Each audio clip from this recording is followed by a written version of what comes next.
Hey everybody, welcome to episode 116 of the Metal Detecting Show podcast. My name is Kieran and I have been metal detecting now for 30 years. This week, we talk about a rant, response, and recovery. So let's get on with the show.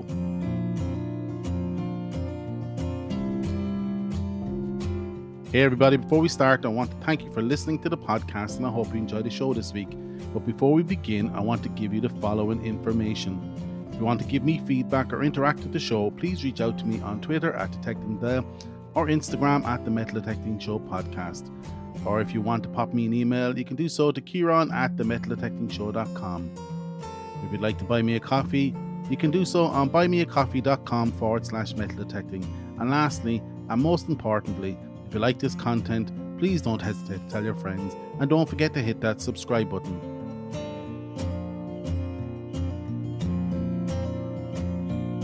Hey everybody, I hope you had a great week detecting this week. I suppose quite a few of you will be winding down the detecting season due to cold weather soon, so I hope you had a great season. Or maybe you're just starting out if you're in the southern hemisphere. Myself, we can go all year round with the right weather gear, so I'm probably getting into the height of my season actually. Yeah, I hope you've had a great season anyways, and I hope you're finding loads of stuff. So this week I want to talk about a rant, response, and recovery. But before I get into that, I want to ask you all a favor. Oh, here you go. Here he goes. Listen, you're all listening to the podcast on an app of some sort, generally. I'd really appreciate it if you could go click on the show and go down to tap to rate. I don't want a review. I don't want anything too complicated. But if you feel like doing it, I really appreciate it if you could just tap to rate it. Right now, I only have 4 ratings on Apple Podcasts. So if you're on Apple, just click on the show and scroll down to the bottom, just above the About section, and hit tap to rate and give me a 5-star rating if you feel I deserve it. 4 if you don't. But if you really hate the show, don't listen and don't review it. But yeah, I'd really appreciate it if you are a regular listener to the show that you hit the 5-star rating on Apple Podcast app or on the Spotify app or on Pandora or on any other podcast app that you use. They will all have a feature where you can tap to rate. I don't particularly want a review, but I'd love to get the number of ratings up. Now, we're 5 out of 5 globally, and for reviews, we're 5 out of 5 with quite a few reviews as well. So I just love to get that rating count up. This allows the podcast provider know which podcasts are worthy of getting on front pages and stuff like that. So listen, it'll literally take you 2 seconds to do it while you're listening to the podcast right now. So if you could just go in there and click and give me a 5-star review, I'd really appreciate it. So back to the show anyway. So we're talking about a rant, response, and recovery. Why are we going down this road? Well, 2 reasons. I see a lot of videos calling out the heightened recovery speed of the Manticore from Minelab. And the person who captures it best is the NYC Detectorist YouTube channel. I'll put a link to his show in the show notes. And he says it best, and I 100% agree. He sees no difference.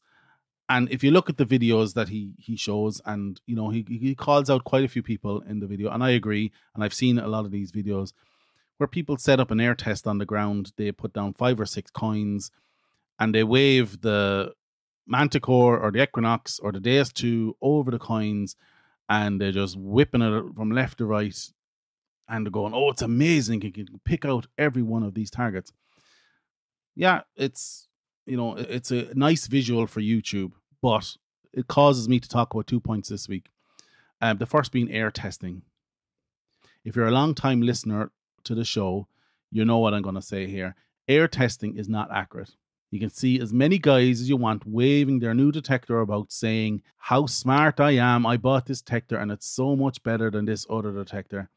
And they move around and they wave their shit about as if it's proof. You know, you just have to look at these videos to understand and see that this is not a standardized test. This is not carried out under a rigorous scientific environment. All too often you see guys waving their detector and then taking a step to the side, wave it again, and taking another side, from 30 degrees, 90 degrees, blah, blah, blah, waving it about as if this is, you know, more accurate than what normal people are doing.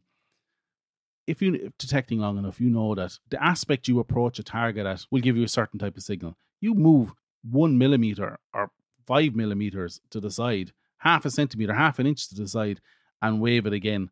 you quite possibly are going to get a different response from your detector, just simply because how the eddy currents react and how you pick them up from your coil at that new aspect.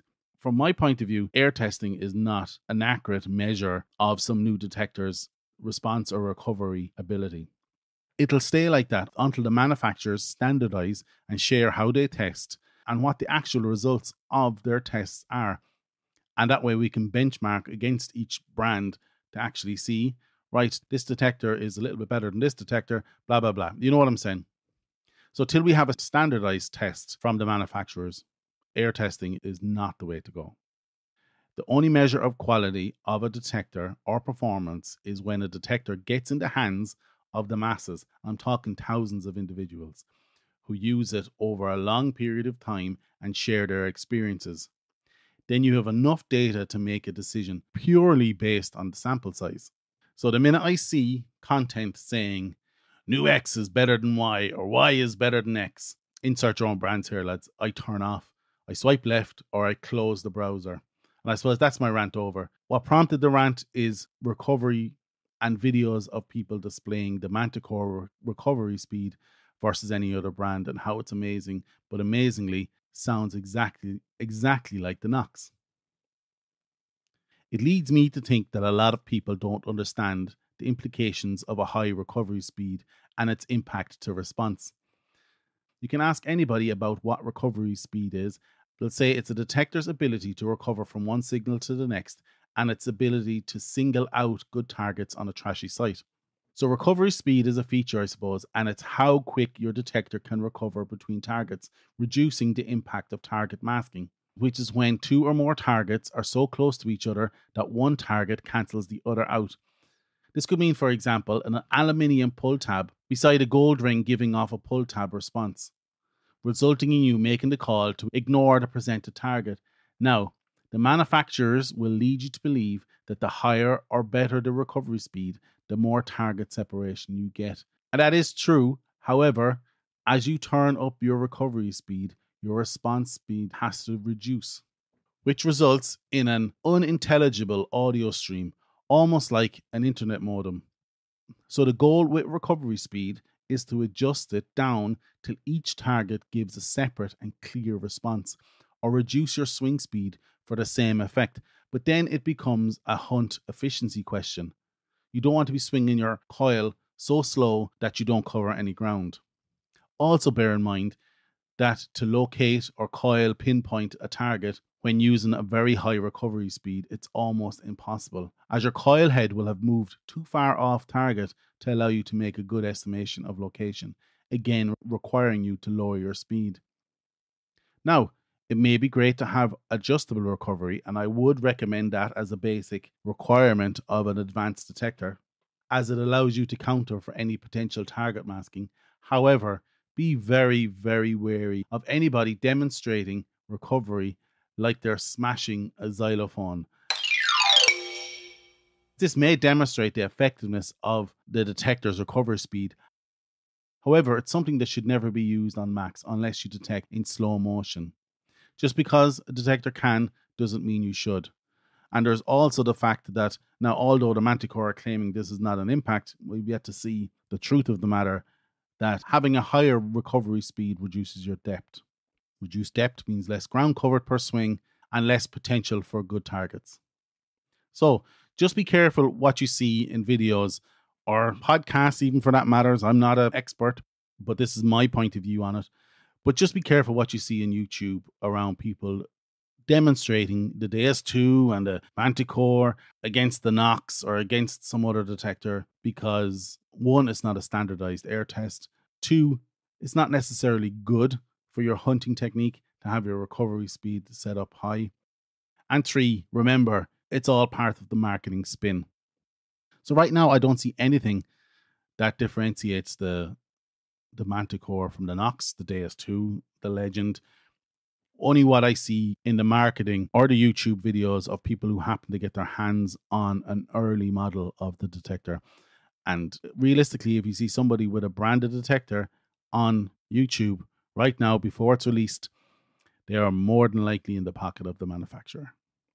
I'll leave it at that this week, guys. Short and sweet. But talk to you all again next week. And I suppose that's it for this week, guys. I hope you like this episode of the Metal Detecting Show podcast. Check out the website, www.themetaltechnicshow.com, for this episode's show notes.